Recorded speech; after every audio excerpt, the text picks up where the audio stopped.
Welcome to the RJ Bibliophile. Today we are listening remaining new chapter. Chapter 6 of Think and Grow Rich. Imagination, the workshop of the mind.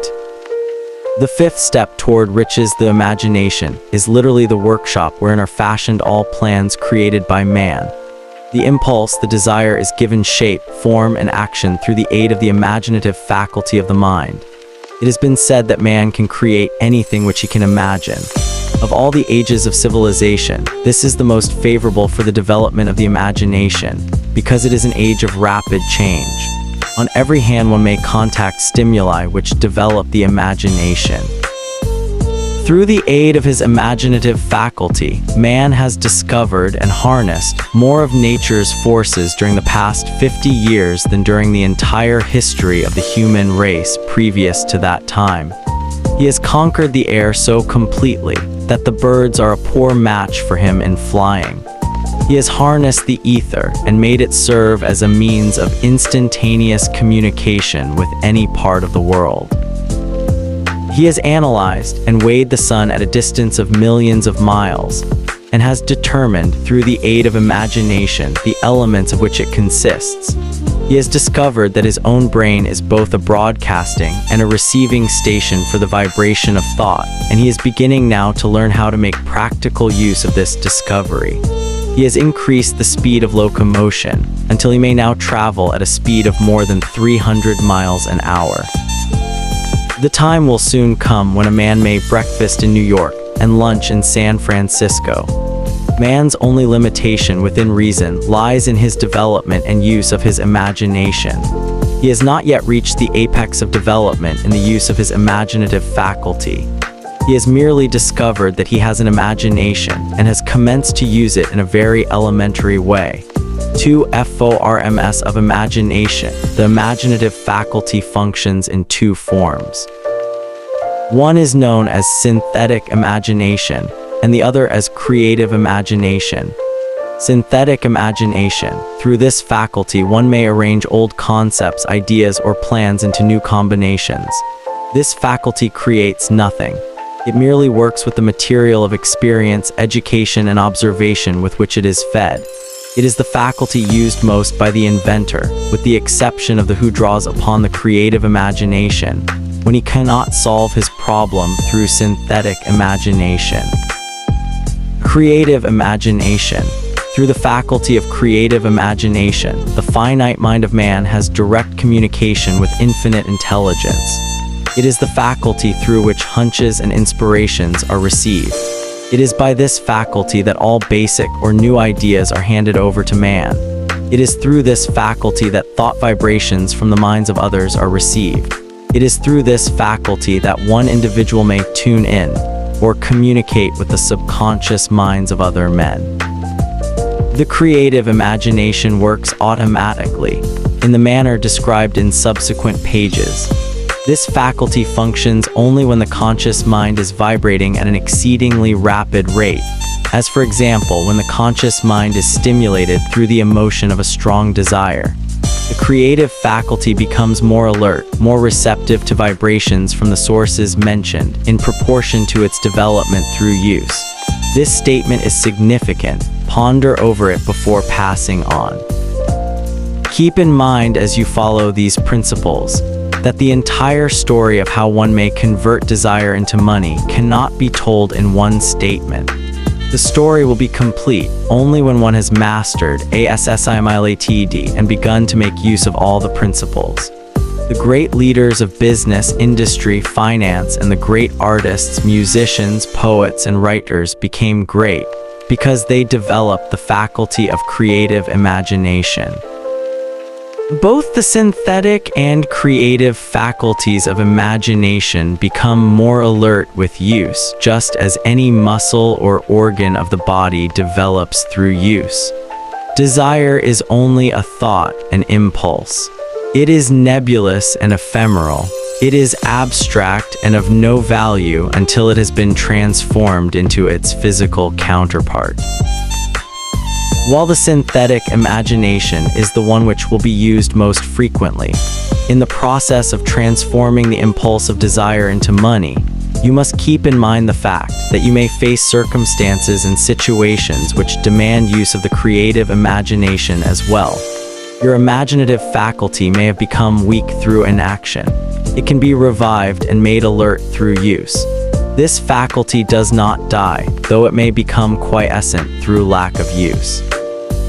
Center your attention, for the time being, on the development of the synthetic imagination, because this is the faculty which you will use more often in the process of converting desire into money. Transformation of the intangible impulse of desire into the tangible reality of money calls for the use of a plan or plans. These plans must be formed with the aid of the imagination, and mainly with the synthetic faculty. Read the entire book through, then come back to this chapter and begin at once to put your imagination to work on the building of a plan or plans for the transformation of your desire into money. Detailed instructions for the building of plans have been given in almost every chapter. Carry out the instructions best suited to your needs. Reduce your plan to writing if you have not already done so. The moment you complete this, you will have definitely given concrete form to the intangible desire. Read the preceding sentence once more. Read it aloud very slowly, and as you do so, remember that the moment you reduce the statement of your desire and a plan for its realization to writing, you have actually taken the first of a series of steps, which will enable you to convert the thought into its physical counterpart. The earth on which you live, you, yourself, and every other material thing are the result of evolutionary change, through which microscopic bits of matter have been organized and arranged in an orderly fashion. Moreover, and this statement is of stupendous importance, this earth, every one of the billions of individual cells of your body, and every atom of matter began as an intangible form of energy. Desire is thought impulse. Thought impulses are forms of energy. When you begin with the thought impulse, desire, to accumulate money, you are drafting into your service the same stuff that nature used in creating this earth and every material form in the universe, including the body and brain in which the thought impulses function. As far as science has been able to determine, the entire universe consists of but two elements, matter and energy.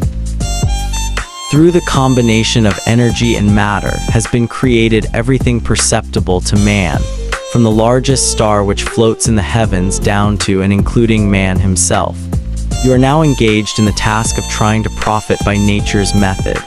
You are sincerely and earnestly, we hope, trying to adapt yourself to nature's laws by endeavoring to convert desire into its physical or monetary equivalent. You can do it. It has been done before. You can build a fortune through the aid of laws which are immutable. But first, you must become familiar with these laws and learn to use them. Through repetition and by approaching the description of these principles from every conceivable angle, the author hopes to reveal to you the secret through which every great fortune has been accumulated. Strange and paradoxical as it may seem, the secret is not a secret. Nature herself advertises it in the earth on which we live, the stars, the planets suspended within our view, in the elements above and around us, in every blade of grass and every form of life within our vision. Nature advertises this secret in the terms of biology, in the conversion of a tiny cell, so small that it may be lost on the point of a pin, into the human being now reading this line. The conversion of desire into its physical equivalent is certainly no more miraculous. Do not become discouraged if you do not fully comprehend all that has been stated. Unless you have long been a student of the mind, it is not to be expected that you will assimilate all that is in this chapter upon a first reading. But you will, in time, make good progress. The principles which follow will open the way for understanding of imagination. Assimilate that which you understand. As you read this philosophy for the first time, then when you reread and study it, you will discover that something has happened to clarify it and give you a broader understanding of the whole. Above all, do not stop nor hesitate in your study of these principles until you have read the book at least 3 times. For 95-96 then, you will not want to stop. How to make practical use of imagination ideas are the beginning points of all fortunes. Ideas are products of the imagination.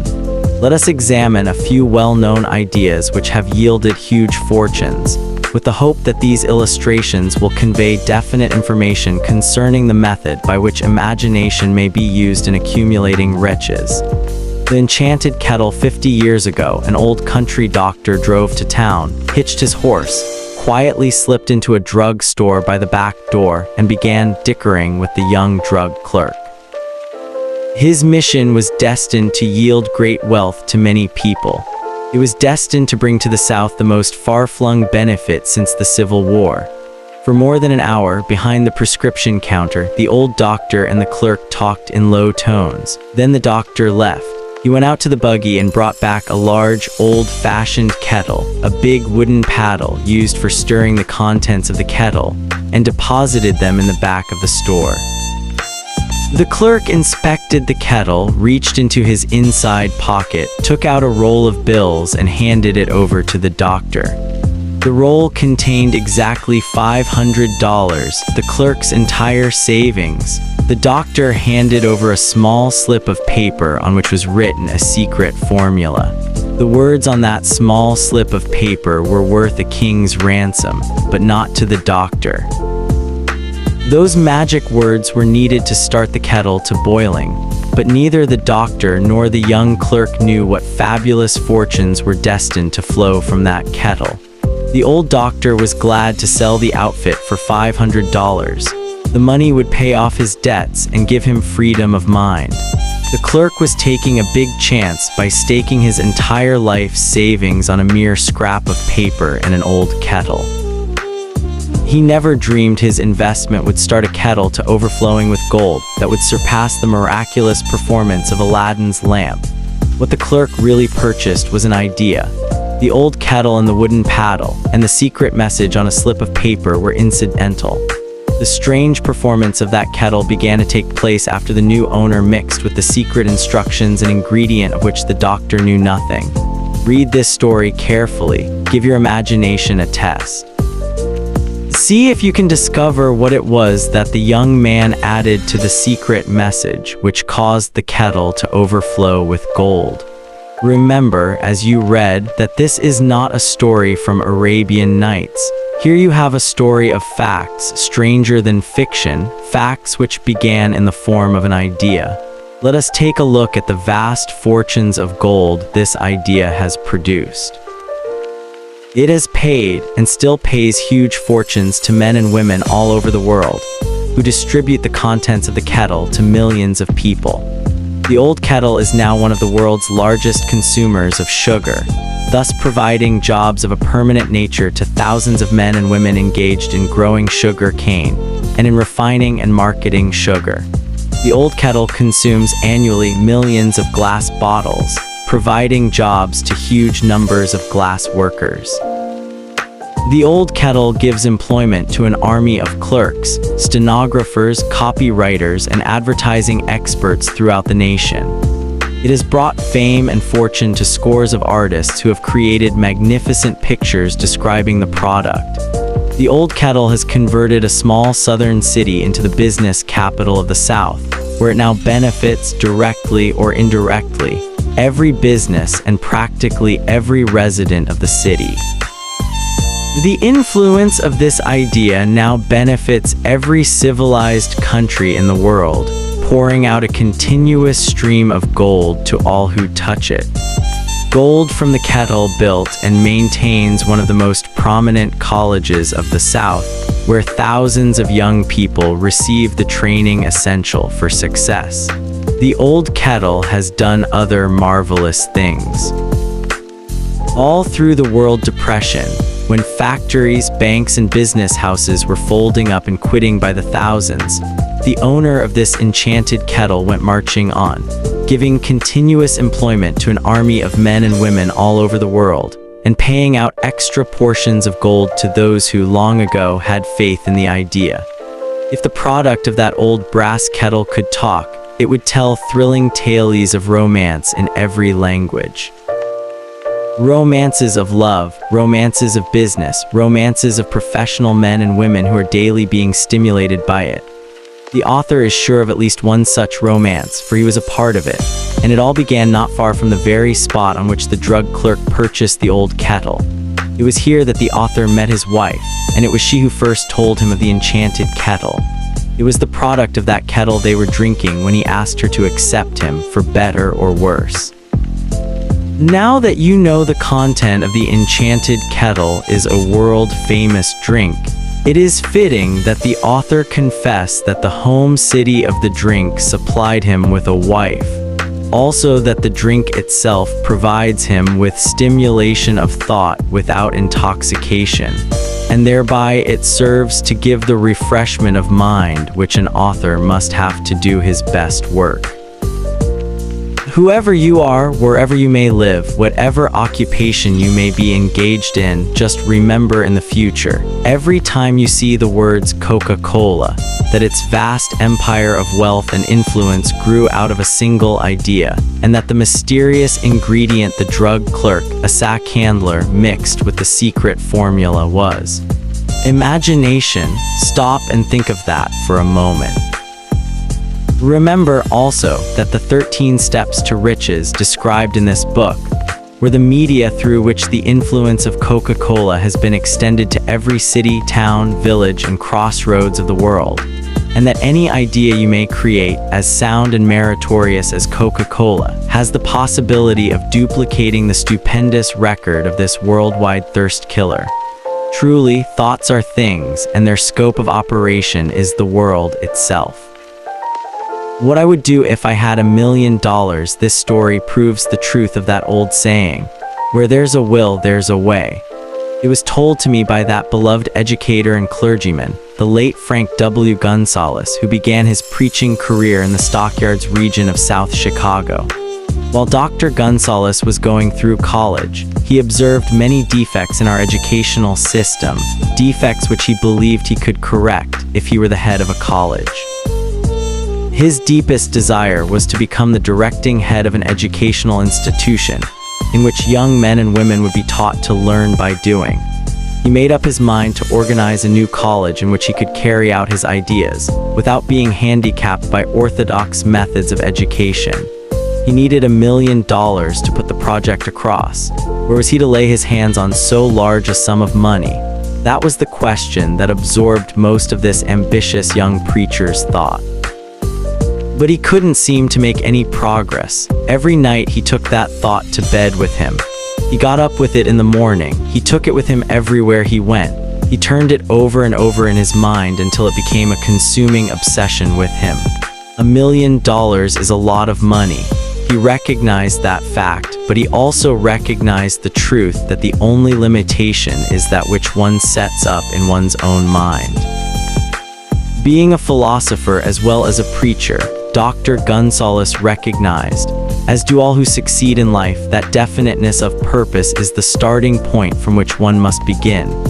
He recognized, too, that definiteness of purpose takes on animation, life, and power when backed by a burning desire to translate that purpose into its material equivalent. He knew all these great truths, yet he did not know where or how to lay his hands on $1 million. The natural procedure would have been to give up and quit by saying, "Ah well, my idea is a good one, but I cannot do anything with it because I never can procure the necessary $1 million." That is exactly what the majority of people would have said, but it is not what Dr. Gonzalez said. What he said and what he did are so important that I now introduce him and let him speak for himself. One Saturday afternoon, I sat in my room thinking of ways and means of raising the money to carry out my plans. For nearly 2 years, I had been thinking, but I had done nothing but think. The time had come for action. I made up my mind then and there that I would get the necessary $1 million within a week. How? I was not concerned about that. The main thing of importance was the decision to get the money within a specified time. and I want to tell you that the moment I reached a definite decision to get the money within a specified time, a strange feeling of assurance came over me, such as I had never before experienced.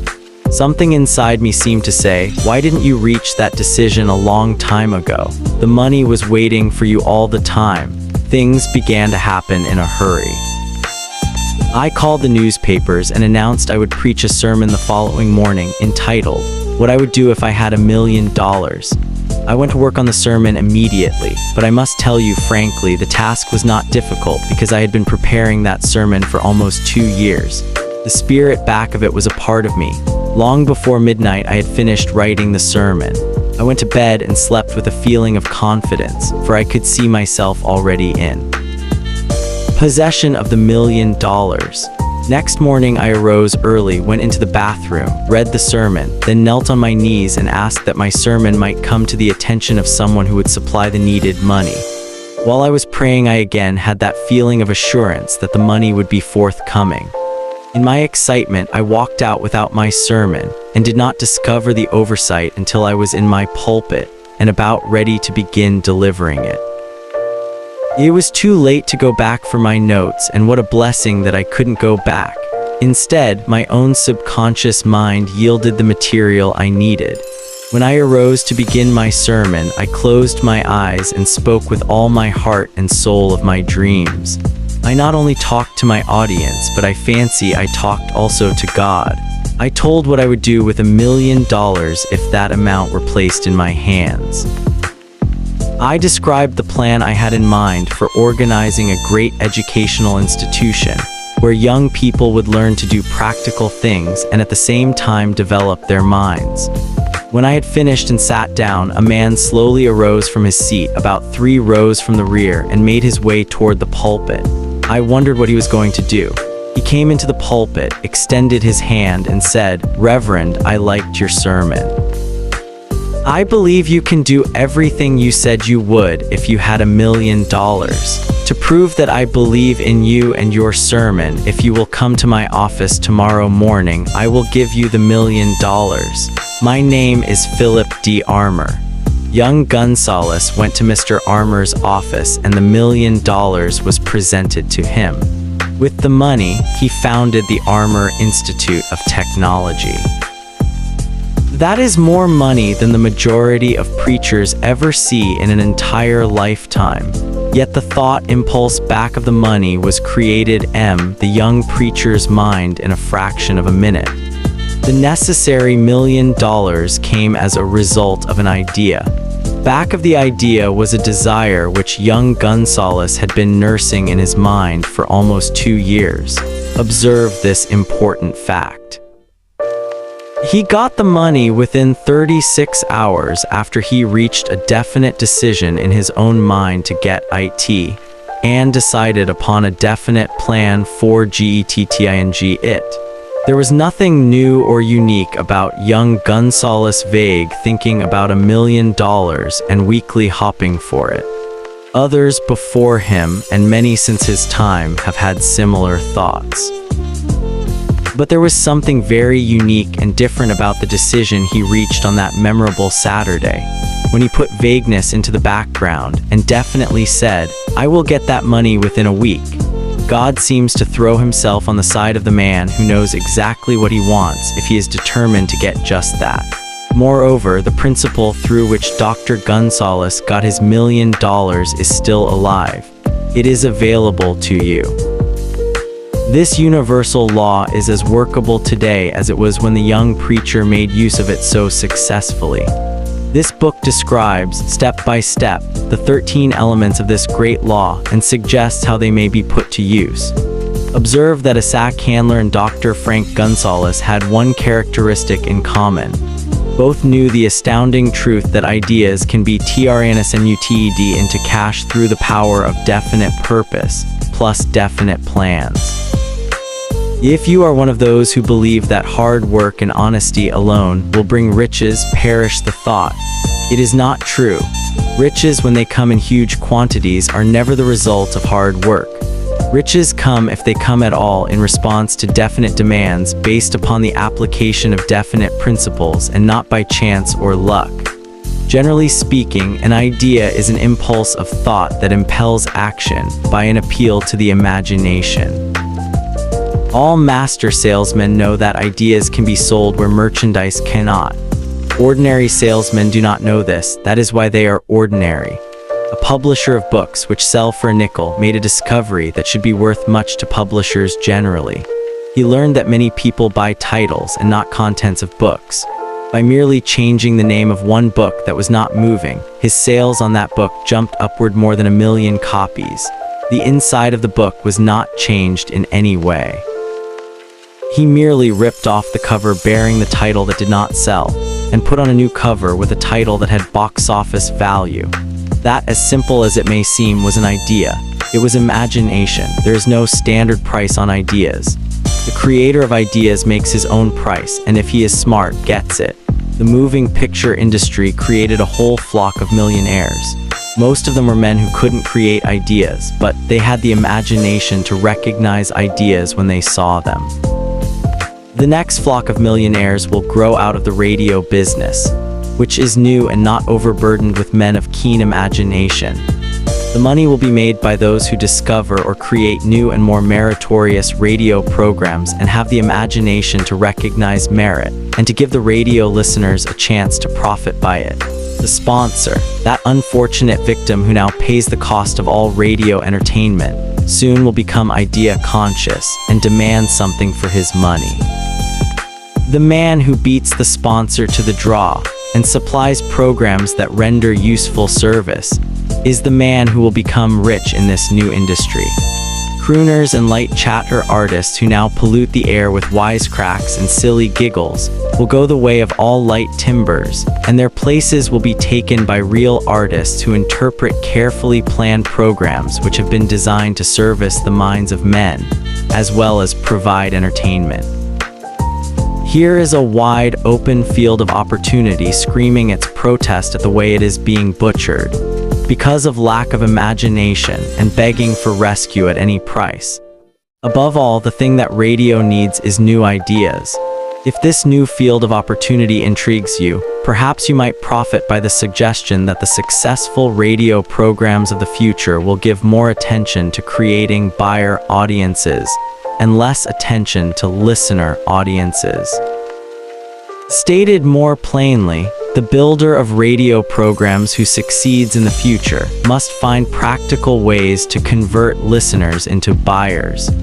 Moreover, the successful producer of radio programs in the future must key his features so that he can definitely show its effect upon the audience. Sponsors are becoming a bit weary of buying glib selling talks based upon statements grabbed out of thin air. They want, and in the future will demand, indisputable proof that the Woosit program not only gives millions of people the silliest giggle ever, but that the silly giggler can sell merchandise. Another thing that might as well be understood by those who contemplate entering this new field of opportunity: radio advertising is going to be handled by an entirely new group of advertising experts, separate and distinct from the old-time newspaper and magazine advertising agency men. The old-timers in the advertising game cannot read the modern radio scripts because they have been schooled to see ideas. The new radio technique demands men who can interpret ideas from a written manuscript in terms of sound. It cost the author a year of hard labor and many thousands of dollars to learn this. Radio right now is about where the moving pictures were when Mary Pickford and her curls first appeared on the screen. There is plenty of room in radio for those who can produce or recognize ideas. If the foregoing comment on the opportunities of radio has not started your idea factory to work, you had better forget it. Your opportunity is in some other field. If the comment intrigued you in the slightest degree, then go further into it, and you may find the one idea you need to round out your career. Never let it discourage you if you have no experience in radio. Andrew Carnegie knew very little about making steel. I have Carnegie's own word for this. But he made practical use of two of the principles described in this book, and made the steel business yield him a fortune. The story of practically every great fortune starts with the day when a creator of ideas and a seller of ideas got together and worked in harmony. Carnegie surrounded himself with men who could do all that he could not do. Men who created ideas, and men who put ideas into operation and made himself and the others fabulously rich. Millions of people go through life hopping for favorable breaks. Perhaps a favorable break can get one an opportunity, but the safest plan is not to depend upon luck. It was a favorable break that gave me the biggest opportunity of my life, but 25 years of determined effort had to be devoted to that opportunity before it became an asset. The break consisted of my good fortune in meeting and gaining the cooperation of Andrew Carnegie. On that occasion, Carnegie planted in my mind the idea of organizing the principles of achievement into a philosophy of success. Thousands of people have profited by the discoveries made in the 25 years of research, and several fortunes have been accumulated through the application of the philosophy. The beginning was simple. It was an idea which anyone might have developed.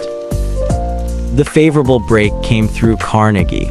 But what about the determination, definiteness of purpose, and the desire to attain the goal and the persistent effort of 25 years? It was no ordinary desire that survived disappointment, discouragement, temporary defeat, criticism, and the constant reminding of waste of time. It was a burning desire, an obsession. When the idea was first planted in my mind by Mr. Carnegie, it was coaxed, nursed, and enticed to remain alive. Gradually, the idea became a giant under its own power, and it coaxed, nursed, and drove me. Ideas are like that. First you give life and action and guidance to ideas, then they take on power of their own and sweep aside all opposition. Ideas are intangible forces, but they have more power than the physical brains that give birth to them. They have the power to live on after the brain that creates them has returned to dust. For example, take the power of Christianity. That began with a simple idea, born in the brain of Christ. Its chief tenet was, do unto others as you would have others do unto you. Christ has gone back to the source from whence he came, but his idea goes marching on. Someday it may grow up and come into its own, then it will have fulfilled Christ's deepest desire. The idea has been developing only 2,000 years. Give it time. Success requires no explanations. Failure permits no alibis. Thank you for watching. Please like, share, and subscribe the RJ Bibliophile.